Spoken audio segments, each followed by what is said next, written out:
Hey, hi everybody. Oh goodness. Say welcome to the Conant Show. Welcome to the Conant Show, people.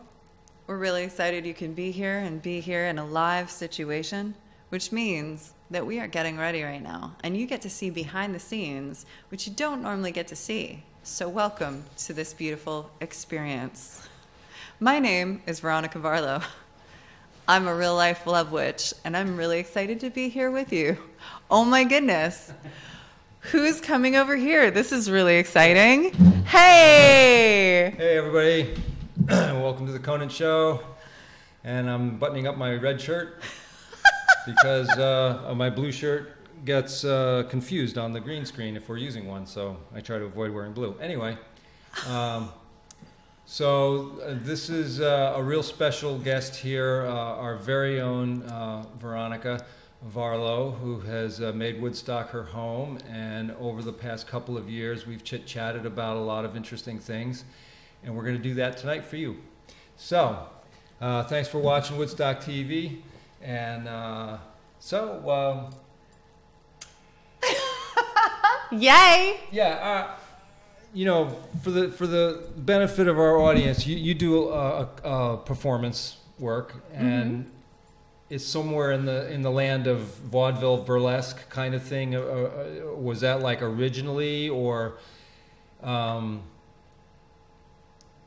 Yeah. I know you went through a transformation in your life, as when we talked in the past. And, you know, sometimes that might be where to start. Yeah, this transformational thing, because I think that's really interesting and valuable information. Agreed.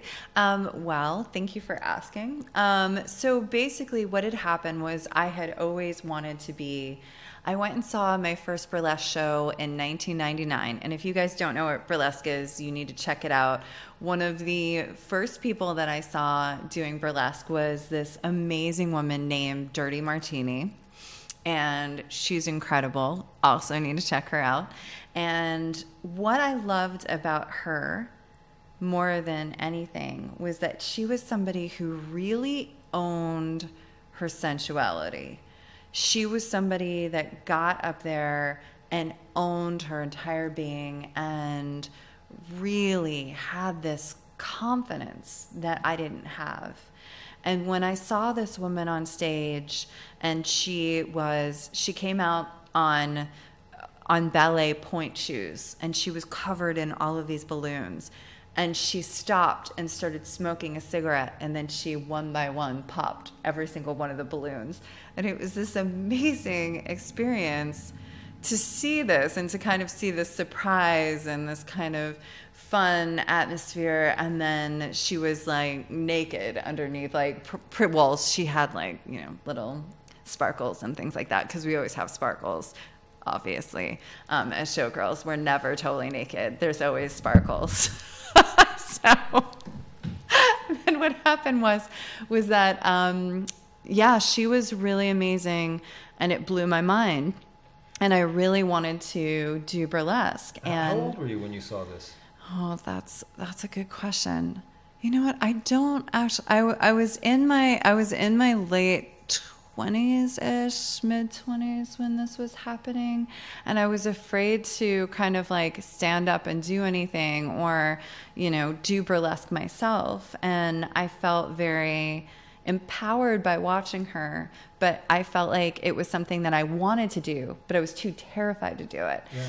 And then years passed, and I one day got attacked in the face by a Rottweiler while I was volunteering at a local animal shelter, and the Rottweiler ripped my nose off entirely from the side all the way to the middle, and nearly blinded me in the side right here, and just grabbed me like that.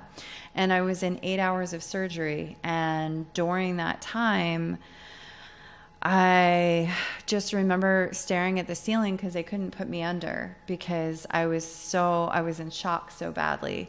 And I remember staring at the ceiling and thinking, why hadn't I done the things in my life that I wanted to do? And the only reason I hadn't was because I was afraid of what other people would think of me. And I thought the only reason I didn't do burlesque is because I was afraid of what other people would think of me, no matter how much I wanted to do it. And it wasn't necessarily that I was afraid of what my parents would think about me, although I was, but I was afraid of what like the guy in the corner of the bar would think of me. Because I'm surprisingly old-fashioned, and I didn't want like people to be thinking all these things about me, and what would they think about me if I was a burlesque performer, and all of these judgments and things like that. And I thought, when I was laying there on this table, I thought, I don't care anymore, and I'm just going to do what I want to do, and I'm going to live my life for me, and I'm not going to live it being afraid of what somebody else is going to think about me. So then it took me like it took me a while to recover, because obviously, scars and stuff like that. And then I started doing burlesque, and I left out almost right away.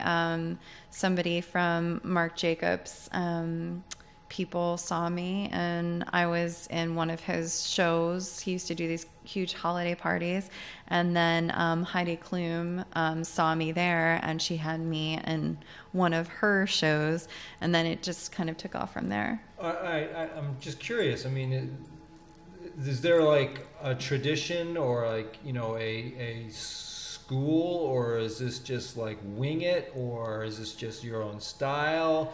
I mean, there's a lot of nuances here, because as a performer myself, I'm a musician more than anything, so it's like there's a discipline and a form, and you have to play with other musicians, so you have to study how to do that and that kind of thing, right, to some extent. Right. Some more than others. It depends if you're like classical or whatever. But in this kind of a tradition, I mean, it involves dance, and it involves a kind of storytelling. Yes, you could definitely, say. definitely. And I'm just kind of wondering, I mean, you just like jumped into this thing naked, so to speak, or did you like, did you get pointers or study people? I will say that when I was starting to be interested in it, I took a class at the New York School of Burlesque. I took one class. There is a school for this. There is a school, and my dear friend Jo Weldon, who also lives up here, she is the headmistress of the New York School of Burlesque, which I highly recommend. Wow. Y'all need to go. Jo Weldon, New York School of Burlesque. And it was really exciting, because the way that she teaches it is there's no right or wrong way. She shows you some basics, and is like, whatever story you're meant to tell, you get up and do your thing. And so she gives you some structure, but lets you run with it.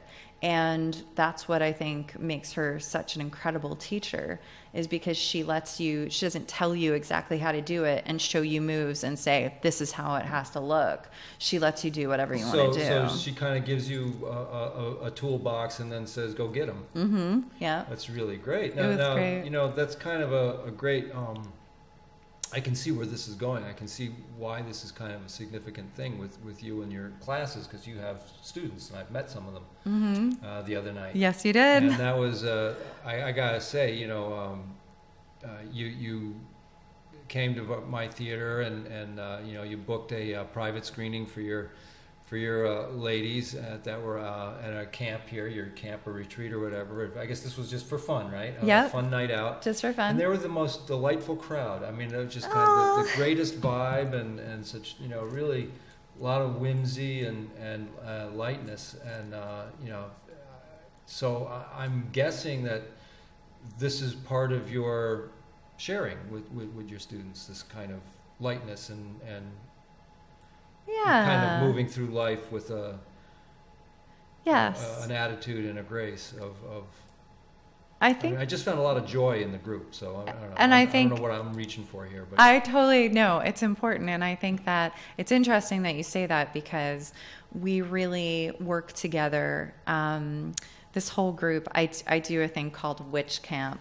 And I have all these magical ladies that come to my space, and we work on doing magic and helping each other kind of have a community and support each other and do good things out there in the world. And we do rituals together to kind of empower each other and heal each other. And really focus on what we want to do good out there in the world and how we're going to rise up when we're dealing with all sorts of things, like being afraid to do stuff, being afraid to, all those negative things, like just like in the story that I was sharing with you, with being afraid of what other people think about me. The very first night, actually, that we did the camp together, I had them we had this amazing feast that my friend Contessa made, who you also know, who she lives here as well.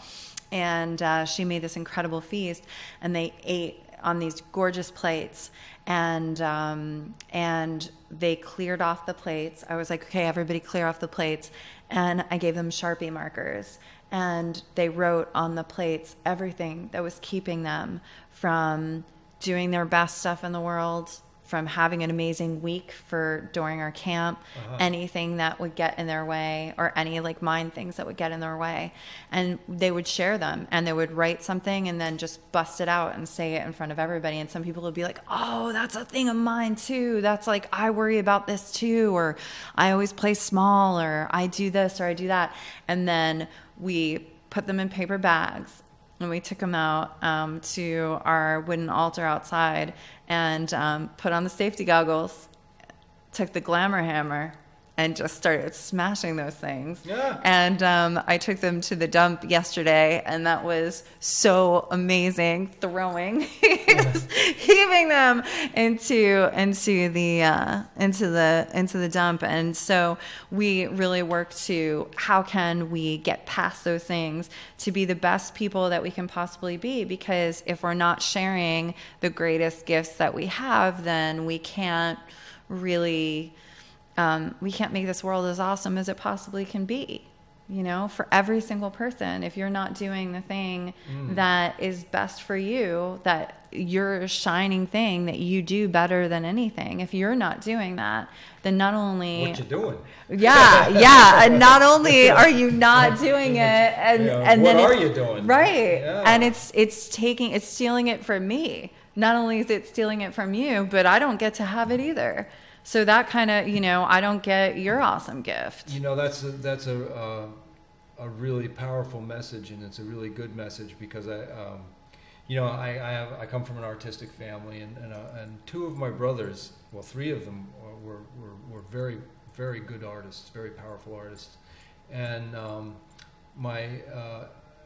the eldest one, John, gave it up in his early 30s. Actually, he died in his early 30s. Oh, wow. And that's a whole other kind of a tragic story.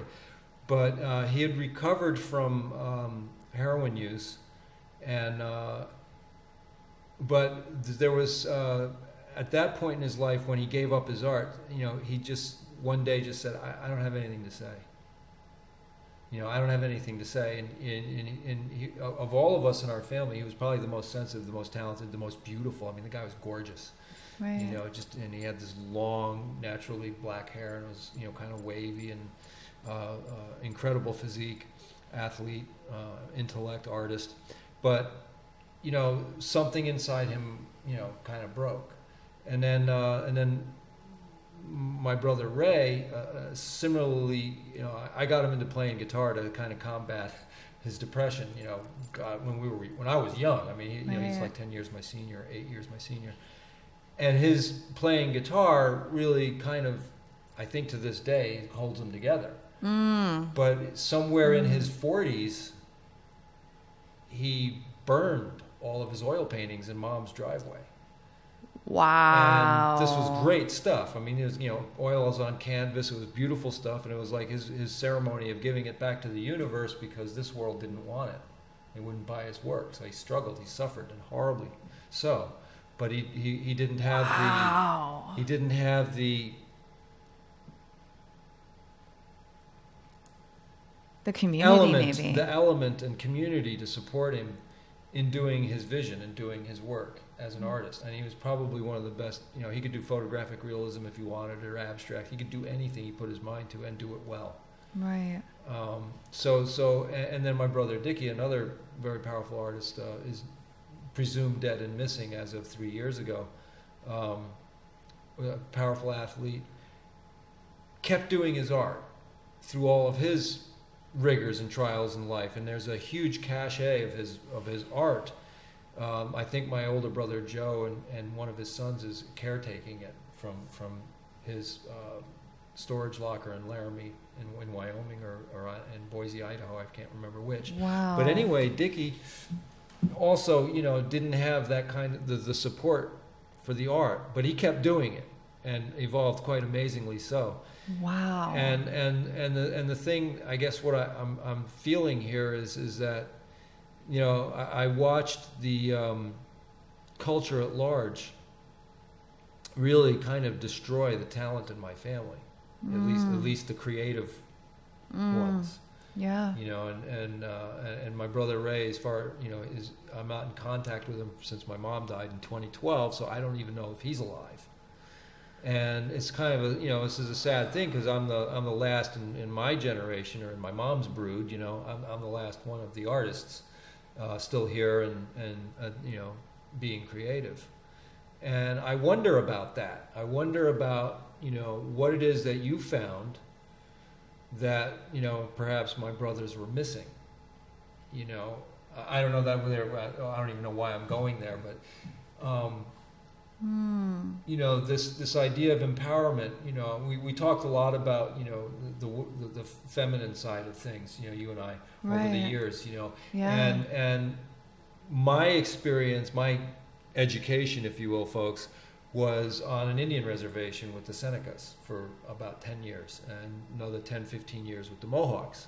But these are matriarchal communities. In the traditional sense, maybe not so much in the modern sense, but even to this day, there's still a strong matriarchal thing. Now you're going to love this because in a true matriarchal society, the women are in control. They make the big decisions, and it's the women, the clan mothers or the grandmothers. They're the ones who call to arms and go to war, and tell and the chief. His job is to communicate to the village the will of the clan mothers. And if he doesn't, he can get tossed out. So this is kind of a piece of information that the mainstream doesn't really know, and the reason that so much power is invested in the women is for a couple of reasons. One is they live longer than the men. They get older. They have more wisdom in time.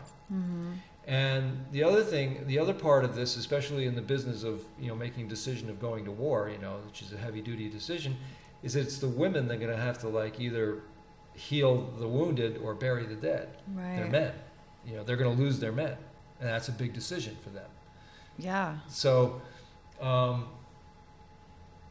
you grew up like the rest of us in a patriarchal society where the men are in control. And you want to address that where I'm going? You see where I'm going with that? You have some thoughts on that? Yes. Well, we had talked about recently, we were talking about how I feel like both women and men, I feel like there is a great imbalance in expressing our sensual nature and our sexual nature. I feel like men are supposed to be one way, according to our society, and women are supposed to be one way. And that's the way it's supposed to be. And it's interesting that we're talking about this because, we were just talking about, I just did a whole entire week with all of these women.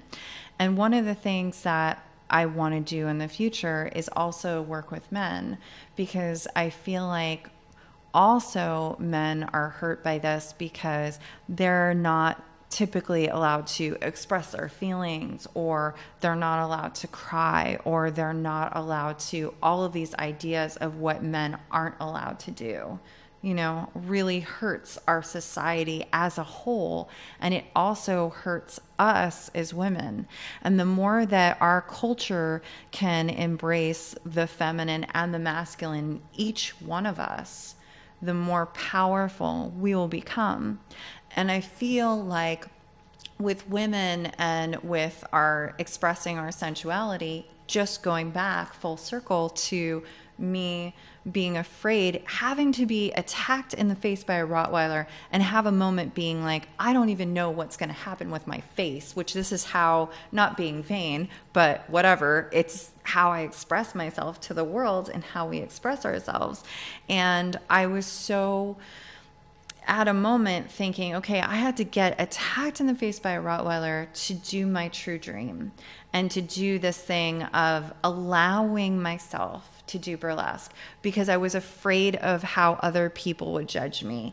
And I feel like women, especially in the spiritual circles or the new age circles or things like that, or any kind of most spirituality / religious experiences, like we are absolutely holy from like here, and then it kind of jumps and then it goes down to your feet. And I feel like there's something incredibly wrong with that there's a part of us that isn't deemed holy or isn't deemed sacred, or and I feel like if we can see ourselves as a full temple and not this temple that is missing parts or is dirty in parts or is, messed up in parts, we'll start to heal our society more. And I feel like it's really important to be able to express, because when we're not fully expressing ourselves, then there comes in all this shadow side. And then how we deal with it becomes even more of a problem. And when we don't deal with our sensuality and sexuality in a healthy way, where we can talk about it and express it and be our truest selves, without hurting anybody, but being our truest selves, I think that would take out a lot of the shadow side. I think it would take out a lot of misunderstandings, a lot of violence, a lot of things of that nature if we really talk about it and are educated about each other. And the more that we can get to that space where we can all be in that masculine and feminine when we meet inside ourselves first and then going out there to the world. Yeah, that's a kind of a really core concept even amongst traditional communities, which is our first relationship. I shouldn't even say first relationship, but I guess our primary relationship is to self. Mm-hmm. It's like how do I treat me? And I know that I'm my own worst critic. And that, this kind of thing. Yeah. So that's where maybe a lot of self doubt comes in. But along with that is like when you talk about norms and mores and what we're told how to be, right? And inside us that isn't how we are. That's a real conflict, because now you have to conform. You have to put the square peg in the round hole, or whatever it is, to psychologically to survive. Mm-hmm. Yeah. The social construction around us. And and these are deep questions that I've had since I was a little boy. It's like, well, what is this feeling I have in that region that's right. The subject of such intense can't scrutiny. Talk about it can't talk about it. So we stifle. Yeah, we have to stuff a lot of our animal nature. Because we've been told that we're not animals, right? When actually we are animals. We're animated. We're alive. Right. And that's part of being alive. And the thing that you and I were talking about is the sex button, right? Or our sexual organs and all of this kind of thing being construed as somehow evil or dirty or not sacred is completely. In the matriarchal societies I had exposure to, completely off base. That's completely not where it's at all, because in that realm, and that spirituality, you cannot separate your God connection, your spiritual connection, or your connection to the universe, the great mystic cosmic law, whatever you want to call it, the thing that we're in. This is the channel that our species is procreated through. How can it not be sacred? I mean, you see what I'm saying? So, you know, it's such an interesting juxtaposition to take our sexuality and then move it into the realm of theater, like the burlesque. And you know, one other thing that you reminded me of as we were talking tonight is I had a next door neighbor, the family, the Alters were their name, and the youngest one was about my age, and we were experimenting with spin the bottle and all that kind of thing. We were maybe 10 years old. Right. And she told me, as a 9-year-old, her parents, you know, they were from California, took her through Las Vegas, and she saw a burlesque act as a 9-year-old, and you know, this shimmy with the breasts and all, and the things, whatever, pasties, whatever they call them, whatever. And she was just, this became a focus for her, that she wanted to be that. She just thought that was the coolest thing that this, you know, beautiful woman could entertain, you know, and do this kind of fun thing with her body, and you know, really made this young girl awaken to this possibility. So I guess that's where I'm going with this, is awakening possibilities. And that's what I was thinking about with my brothers, you know, and how stifled they were as men. It's really powerful when you think back to your initial moment where you're taking those things in, because I remember the ShopRite can commercial, and it was cartoon can dancers, and they're on top of the cans, and it's like ShopRite savings for 99 cents, and I was like, whoa, what is happening here? I wanted to be a vet, but now I want to be this. What is happening here? And it's all these like beautiful cartoon ladies, and they've got these fabulous outfits, and they had the beauty marks, and which now I have a beauty mark tattooed on my face, and they've got like, you know, their hair up and this whole thing. And I was just like, is that a job? Can I do that? And that was my version of your friend's Vegas trip, because I was in awe. And I remember I used to talk about it all the time, and my aunt got me this. There was a Parisian Barbie, and she was a can dancer, basically. And I just loved this Barbie so much, because I was just like, this is what I want to be. And I remember having a moment being on my best friend next door and I, we were probably like, I don't know, 7 or 8 years old. And we pulled all of our skirts on, like every single skirt we owned, we put on so that we could have this big flouncy skirt. And we were standing on top of the table in my living room, like the coffee table. And we were doing a show, and I was showing her like how they do it, like what I remembered, like, you know, I was just like doing choreography, and I was like 7, and I was like, yeah, no, this is how it is. And I remember that my dad walked in the room. My dad's amazing. He's a great human being. And I remember him walking in the room and being like, what are you doing? What are you doing? What are you doing? And I remember him picking me up and putting me on the ground and just being like upset.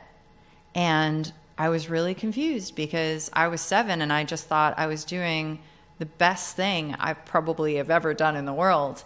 And the reaction from somebody that I love so deeply and that I look up to, and that is like the person that's taking care of me. And it seemed like there was something wrong with what I was doing. And it felt so right and free and celebratory and happy. And then it's like, nope. So you were 7 years old. Yeah. And this is still a pretty profound memory for you. Yeah. Because that was the moment that I was like, ooh, maybe my brain is wrong. Because if this person who I care about and who's taking care of me and knows so much is like, no, then I'm just like, oh man, what What did I do wrong? All right, so between, this is kind of interesting, 7 and 21, 7 and 20... 26 maybe. So that's like a couple of cycles of development there, and you just sort of went right back to your roots. Went right back to the roots. And it's hard. I had to get attacked in the face by a Rottweiler to do that.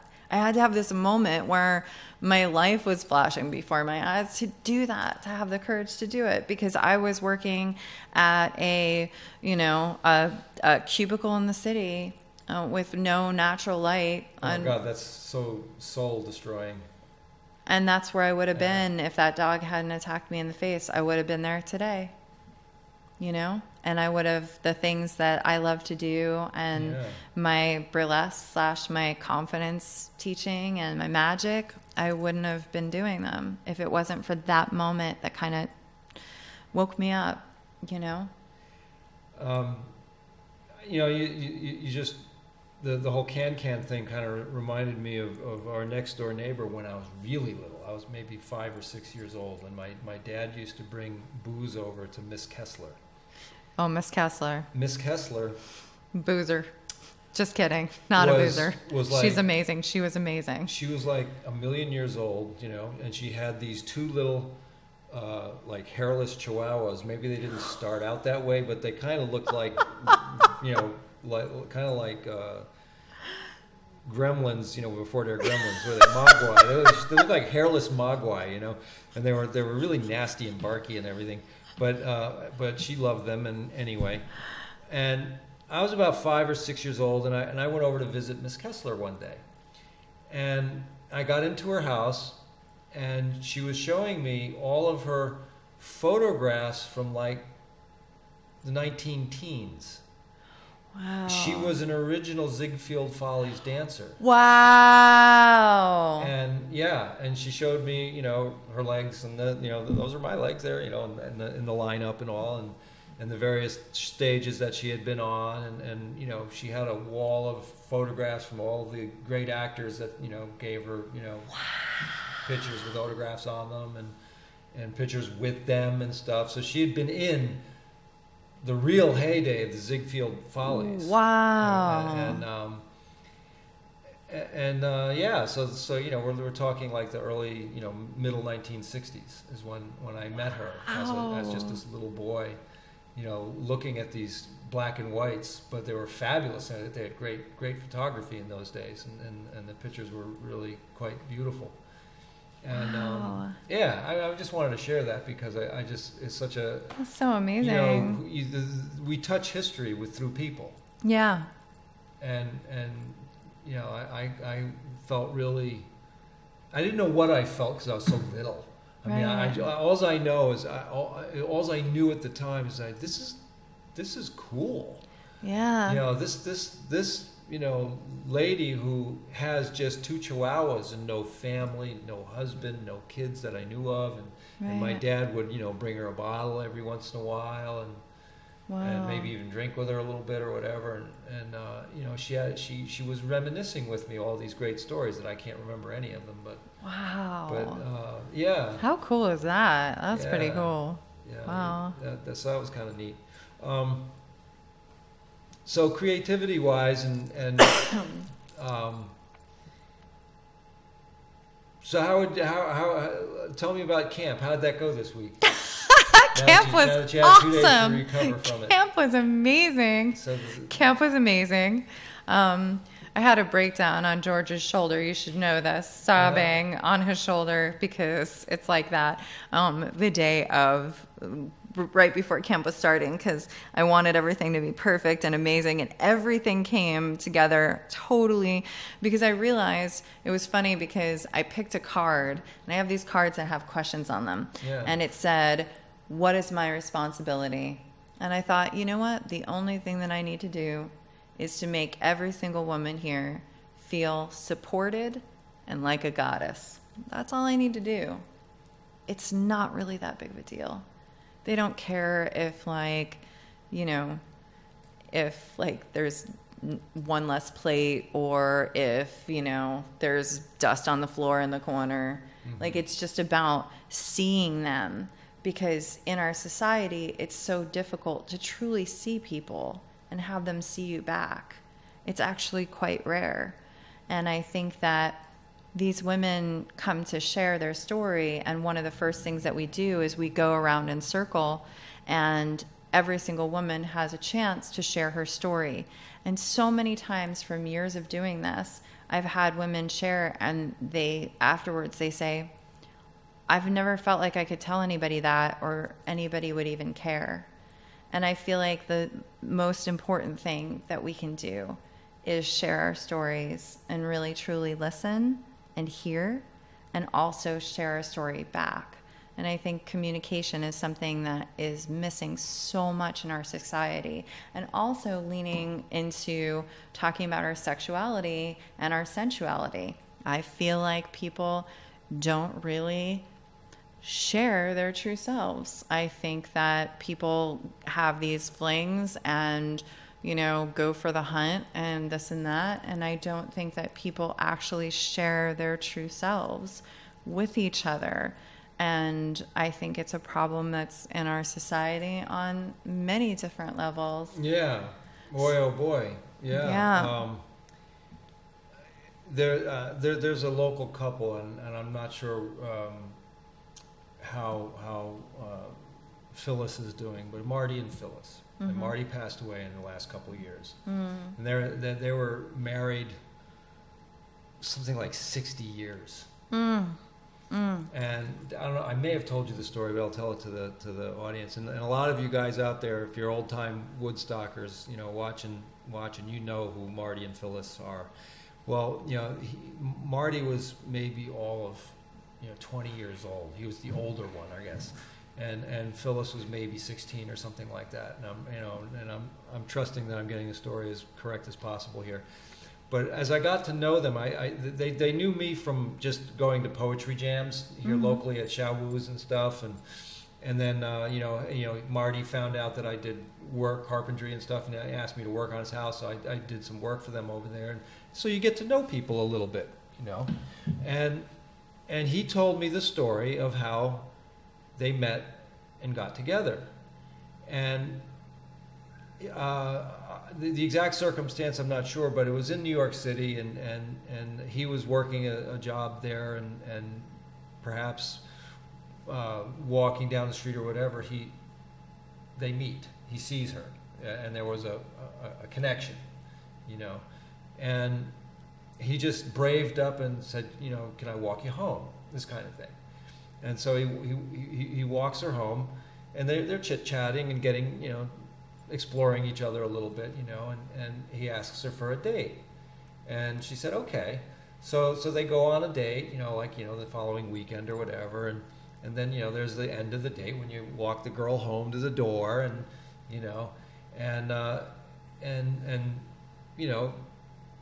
they kissed, kissed goodnight. And Marty is so cute, he goes to me, and it was electric, like that. And he goes, and I knew she was the one for me. And I'm not sure, but I think he asked her to marry him on the spot. I mean, like, he didn't waste any time. Oh. And I think, and she said, yeah, I guess. And, and they got married, when she could. And he, to his dying day, adored her and took care of her in every way. And when he told me that story, I mean, I almost get choked up thinking about it, because to be honest, I said to him at the time, I said, "Gosh, you're so rare, that I don't find that too often." And now I think about it, actually, you're the only one that's gone that has really really done that, right? And in that generation, that happened a lot more. Than say perhaps our generation. Yeah. But there was a depth of love and feeling that just never left that couple. That's so beautiful. She was the curmudgeon in of the two. She was kind of the always picking on him and grumpy with him, but he just adored her. Oh. Right to the very end. So amazing. Yeah. And I think about that a lot, and what we do to each other in relationships. But then there's the couple, and my friend Anthony Sylvia wrote a song. Some of the lyrics, I'll go real quick with the lyrics. It's like hours turn into days, days turn into weeks, weeks turn into months, months turn into years, and so on. That's sort of like where the song begins, right? But what the song is about is he went into this little coffee shop that we frequented in Millerton, New York, and not On the Run, I can't remember the name of it. And it's kind of where all us carpenter dudes would kind of go and have coffee and find work, or just socialize or whatever before going to work. Right. And so, we were having a coffee together one morning, and he was telling me about this couple that he saw. And there was this old couple in a restaurant, and they were just eating soup. They weren't talking. They didn't look at each other. No. And the vibe just sort of hit it, because he's sensitive. Yeah. He's a sensitive man, and it hit him in such a way that he said to himself, "I don't want to be that couple. I don't want to be with somebody for 30, 40 years and not know them." And it's so easy to not see them anymore after a certain time, because we have to always keep learning and growing to share with each other. And I think that some people are afraid to keep learning and growing and kind of stop. And as a partner, I think it's really important to keep encouraging that and encourage seeing something new and celebrating, because we're also so afraid to celebrate in life, and celebrate each other. Yeah. And, I feel really lucky, because, I have an amazing partner who has been, a friend of mine for 2 decades. And I feel like a beautiful thing about him is that he truly sees me and takes time out to see me, to check in with me, and to make things happen. And he teaches me to do the same with him. He's a teacher for me in a lot of beautiful ways, of taking time to really celebrate each other and be there with each other. We were walking down the street the other day, and he put his hand on my back and just stopped for a second and held my eyes and was like, "I'm so grateful to be with you right now." In this moment, just walking down the street. And I think showing gratitude for each other, whether it's your partner or your parent or friends or whatever, is there's such a disconnection in our society. And I think we don't want to be that couple having soup and not talking. Yeah. Right? We don't want to be that. Yeah. Right? No. There's something horribly tragic about that. It's sad. Yeah, it really is. It really is. I want to revisit what we were talking about at the beginning of the show, and that is because I'm thinking about my partner, and expressing self and being creative and having challenges with self-esteem and this kind of thing. Biggest challenge. And what you said about. I want to kind of bring it back for a moment. The idea that if I'm not, emoting my guitar and my vibration through song and music, then you're hurting me.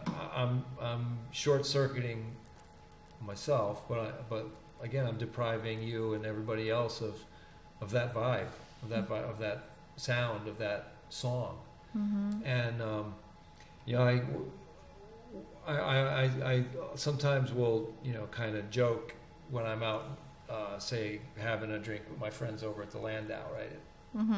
Right, this time of year it's nice out, sun's still light out, it's 8:30 and 9 o'clock, it's still light out a little bit, love it, and balmy, and you're having a drink, and the little Tweety birds are still out.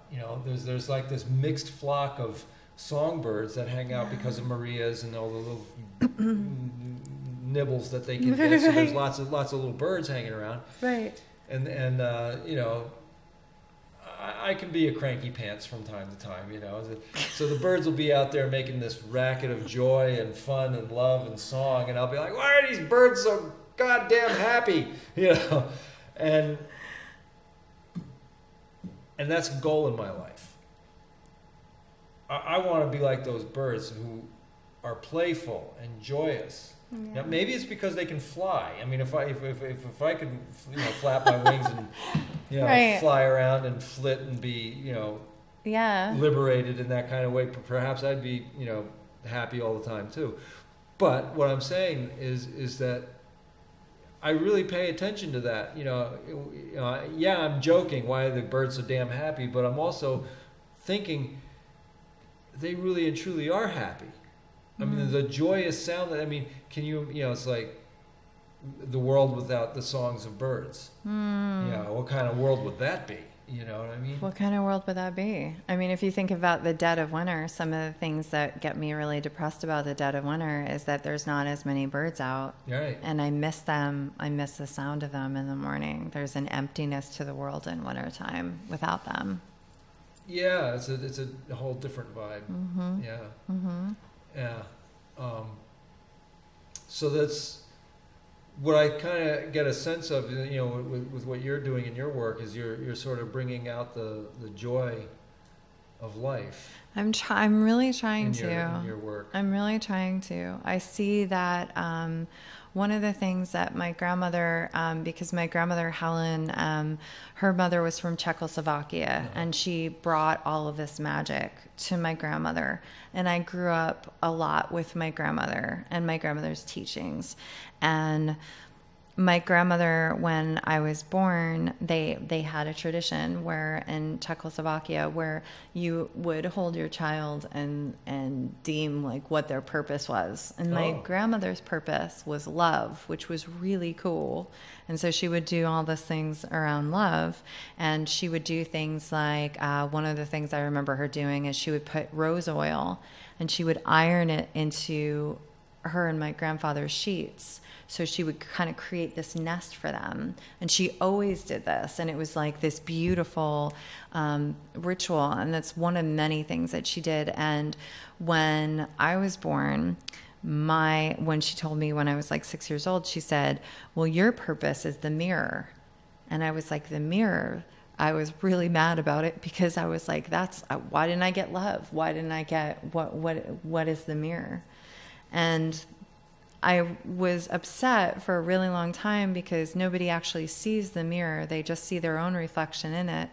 But I think that my purpose and what I'm doing with this work is that I can see the best. I could truly see people, and I'll take the time to see people, and I can reflect the best in them back to them so they can see it. Because when I work with people and when I work with the women in my circles, I always say, like when we're all together, I'm the one that calls the circle, and I'm the one that's like, hey guys, come to this thing. I'm doing it at this time. But by no means isn't actually truly my circle, other than I'm the one that called it. Because every single woman that is in a part of this is a leader and a teacher and a healer all together. So there's something that one woman might say that another woman is afraid to even talk about, but is going through the same exact thing. Or she might be able to express something a lot easily than I can express it, or just say something profound. And so I feel like when we all sit together as leaders, rather than in the leader and the student scenario, it gives people more of a freedom to share their fullest self and to share their experiences, because we can all learn from each other's experiences. So I feel like when we come together in community as equals, as all leaders, and all having something to say, is when we can make the greatest changes in the world. And I see the best things in them when they are free and open to express themselves fully. Because like the second you're in my house, it's like whatever you need to say, you say it. We just fully express all the time. And one of the things that made me really happy during this week was that one of the women was talking about, she said, you know what, I can be as weird as I want to be. And I feel like outside in public or with my family, they're always like, be quiet, you know, you're doing stuff too crazy, or you're doing this too crazy or whatever. And she said, here, I feel like I can be my true self and I'm totally accepted. So that's what I'm trying to inspire. And then they just take it from there and they run with it. Like the stuff that they do astounds me. So, maybe if your brothers had that kind of circle with a bunch of people that were all looking to them and letting them share and speak up and be leaders as well. If they had a whole community of like brothers and sisters that would do that, maybe that would have helped. You know, when you were asking that earlier, like maybe, I don't know. Well, it's an interesting question. I was born in 1960, so my window of experience with my older brothers would be from when I was born until they all went off to college. And they were significantly older than I was. My youngest older brother was 7 years my senior. So by the time I was in, say, 9th grade, he was already out in the world. You're in totally two different... So it's almost a generational difference, but not quite, because I did hang out with them and their friends. And as a result, you know, when I was very young, I had a more evolved vocabulary than my classmates, right? Because of that exposure to, you know, older people, right? But look at the times. We're talking the 60s and early 70s was intense, and having 7 older brothers and a sister, there were 9 of us. Wow. That the cross-section of society of, you know, thinkers and artists and creative and sensitive and jocks and military and gung-ho, you know, the full spectrum was there. Right. And, you know, between mom and dad, and, you know, dad was a career officer, mom was, you know, working her way up through the ranks in the Department of Mental Hygiene in New York State. So they were kind of like pillars of the society in a way, right? With the Vietnam War protests raging, the arguments about war, you know, we're a military family, and, you know, it's running right down the middle. Half of us are against it, and the other half are kind of for it, or not even necessarily for it, but you got to do what you got to do for your country, this kind of thing. Right. So there was this really intense battle zone. Yeah. That I grew up in, watching it all go down, because it really was like having, you know, the you know, world at large in your living room with these 9 people or 11 people. Wow.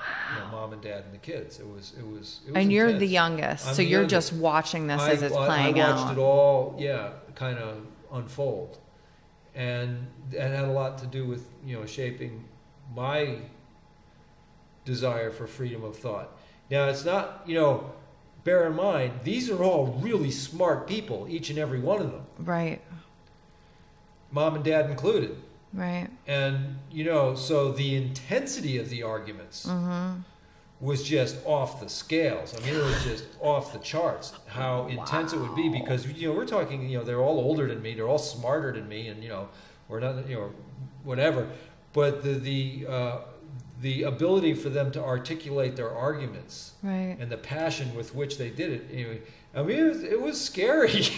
It was scary, you know. And then, you know, if you occasionally throw alcohol into the mix, my dad drank because of the war, his PTSD and all that. And, you know, my older brothers, you know, it was big to be experimenting in those days, so they were experimenting with stuff. So you had this sort of like real stew pot of energy, you know, that was just, you know, and like I said, a lot of it was pretty tragic, you know. Right. And you're right, you know, there wasn't. Here's the sense of community that we did have. We could fight like World War III in our household, but don't go picking on any one of us. Right, right. Because, you know, it's like, this is our fight, you're not invited. Right. You know, and if you pick on George, you know, or Ray or Mary, you know, you're going to have to deal with the rest of the clan, you know, right. Even though we might be. So there was this kind of that did happen too. I mean, it wasn't all bad. I mean, we had, in fact, I wouldn't trade my experience with a big family for anything. I think I learned vast amounts of social skills because of that. But now, you know, we're winding down. That was a quick hour. Wow. Yeah, I told you it would go fast. Wow. So are you performing anywhere in New York, or, you know, I was going to ask you how you landed in Woodstock, but that's a whole nother show at this point. Well, I'm going to be doing another camp on August 9th. So if you're interested in magic and sisterhood and rising up, then you should check out Love Witch. It's LOVEWITCH.com, and I've got all of my great things on there, and all of my shows and things like that. So I've got a bunch of stuff coming up. So all right, so you have a whole website that, you know, lovewitch.com. Yes. And you can get, you know, information there. Everything you need. Everything you need to know. Everything you need. And on Instagram, I'm at Veronica Varlow, which is VERONICA VARLOW. And every week I do tarot spreads. So you pick a card every week, and then later on in the day I reveal the cards. So I'm very interactive with people on that. On so Instagram.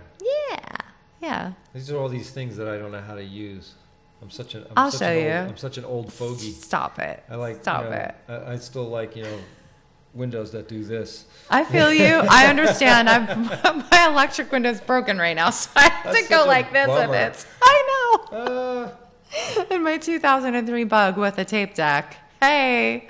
So you know, you have such a you know, positive vision and vibe. Is there, as a parting shot to our community at large, is there a little pearl of wisdom or thought that you want to leave everybody with? Oh my goodness. Well, I'm just grateful to be a part of this community, because I think that I'm seeing, you know, I've met a lot of people in the community that have been here for a really long time, and I feel like that they have so much to share, and I'm loving seeing about how this community is shaping, and I'm seeing a lot more artistic things happen, and I'm really excited about that. So I'm just grateful to be a part of this community, and I hope to meet all of you sometime soon. How about that? Is that a pearl of wisdom? Yeah, it is. No. I think that's wonderful. Well, we killed another hour. And, thanks, everybody, for tuning in to Conant Show. And thank you, Veronica Varlow, at lovewitch.com. Yep. And really, I hope everybody out there feels good and enjoyed our show, and tune in next week and see what I get cooking or not for next week's. So be good, everyone.